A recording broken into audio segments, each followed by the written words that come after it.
मेरे साथ महाराष्ट्र कांग्रेस के अध्यक्ष और महाराष्ट्र विधानसभा के पूर्व अध्यक्ष नाना पटोले मौजूद हैं। सर, आज जो कोर्ट में हुआ, सुप्रीम कोर्ट में जो राहत मिली है एक तरह से, जो विधायक अलग गए हैं शिवसेना के, किस तरह देखते हैं आप इसको कि 11 तारीख तक उनको राहत मिल गई एक तरह से?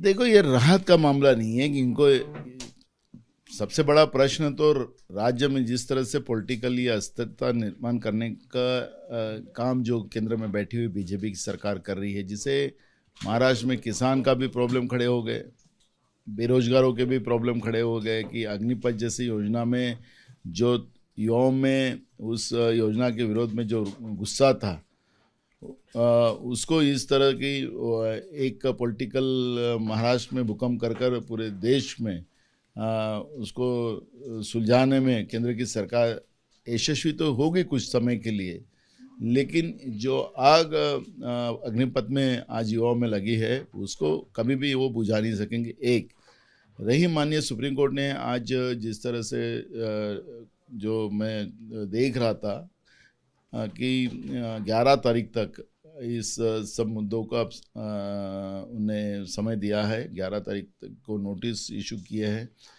तो मुझे लगता है कि कोर्ट ने उसमें क्या परीक्षण किया है, कैसे आदेश निकाले, ये सब पढ़कर हम उसके ऊपर की प्रतिक्रिया दिए तो अच्छी है, क्योंकि हम चाहते हैं कि कोर्ट और विधिमंडल ये दोनों में कभी भी क्रैश नहीं आना चाहिए, कभी भी दोनों में झगड़ा नहीं होना चाहिए। इनके सबके अधिकार, उनकी मर्यादा, हमने उसकी एक लक्ष्मण रेखा बांध के रखी है। वो लक्ष्मण रेखा के बाद ना विधिमंडल जा सकता है ना कोर्ट जा सकता है। 48 घंटे का आप समय मिला था स्पीकर की तरफ से कि आप अपना जवाब दीजिए, सामने आइए, लेकिन अब उनको 11 तारीख तक मिला है, तो ऐसे में वक्त मिल गया है उनके लिए, पास भी है, और इस समय क्राइसिस भी, इस समय आप देख रहे हैं पॉलिटिकल क्राइसिस है ही। 14 दिन का नोटिस देना पड़ता है, लेकिन उसके कम करने के भी अधिकार स्पीकर को दिए जाते हैं। नियम शिथिल करने का अधिकार स्पीकर को होते हैं। तो उस आधार पर कोर्ट स्पीकर ने नोटिस इशू किया था, 48 घंटे का नोटिस इशू किया था, लेकिन कोर्ट ने अभी इंटरफेयर कर उसको 12 तारीख तक उनको मुदत दी गई है।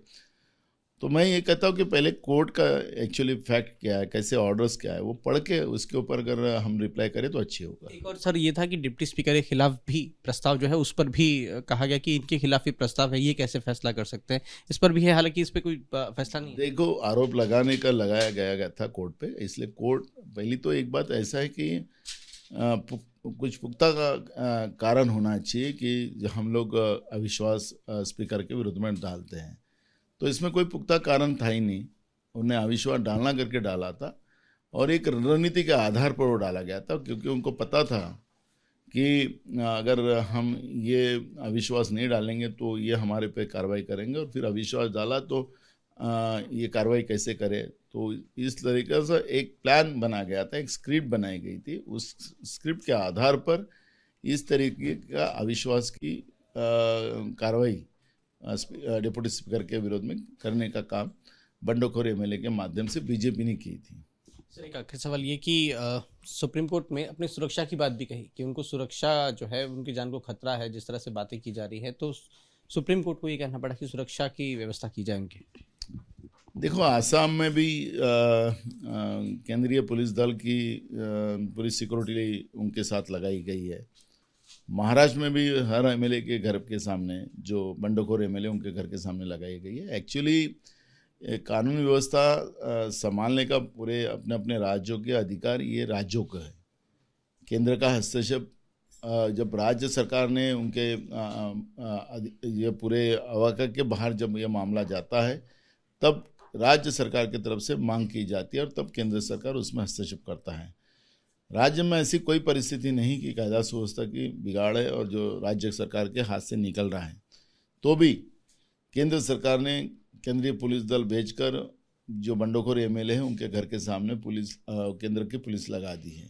तो ऐसी कोई परिस्थिति महाराष्ट्र में नहीं कि कानून व्यवस्था बिगड़ी हुई है। लेकिन सर, हमले हो रहे हैं दफ्तरों पे, रोज तस्वीरें देख रहे हैं, रोज आप हर जगह की सुनते होंगे, थाने हो, पुणे हो, आगे औरंगाबाद हो, कहीं कहीं। बिल्कुल बिल्कुल मेरा ये कहना है, आप तो इस सरकार में साथ में है। मेरा ये कहना है कि जो हमले हुए हैं दफ्तरों पे हुए हैं, दफ्तर पे जाकर बाद में पुलिस ने जाके उसको कंट्रोल भी किया है। तो पुलिस देख रही है और लोग काम तोड़ रहे हैं, ऐसा कई सीन मुझे दिखाई है महाराष्ट्र में जाके। कभी भी अपन देखते कोई भी राज्यों में कि घटना हो जाती, पीछे से हो जाती पुलिस जाने के बाद, वैसे महाराष्ट्र में लोग पुलिस को मार रहे हैं लोग, और लोग वो उनको कार्यालय को और उनके घरों को तकलीफ दे रही है, ऐसा कोई सीन मुझे दिखाई है।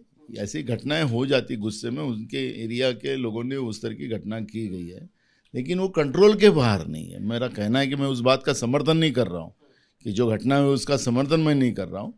मेरा इतना ही कहना है कि कंट्रोल में है, कंट्रोल के बाहर नहीं है। और ऐसे समय में केंद्रीय पुलिस दल की कोई ज़रूरत नहीं है, जो राज्य के पुलिस उस मामले को संभाल सकती है। लेकिन इस तरह का पिक्चर बनाकर महाराष्ट्र में कानून व्यवस्था बिगड़ गई है, इसका पिक्चर बनाने की कोशिश केंद्र सरकार के माध्यम से जो की जा रही है, वो राज्य सरकार में केंद्र का हस्तक्षेप बढ़ते जा रहा है, उसका यही कारण है। Nana Patole, Praful Srivastava, ABP news, Mumbai.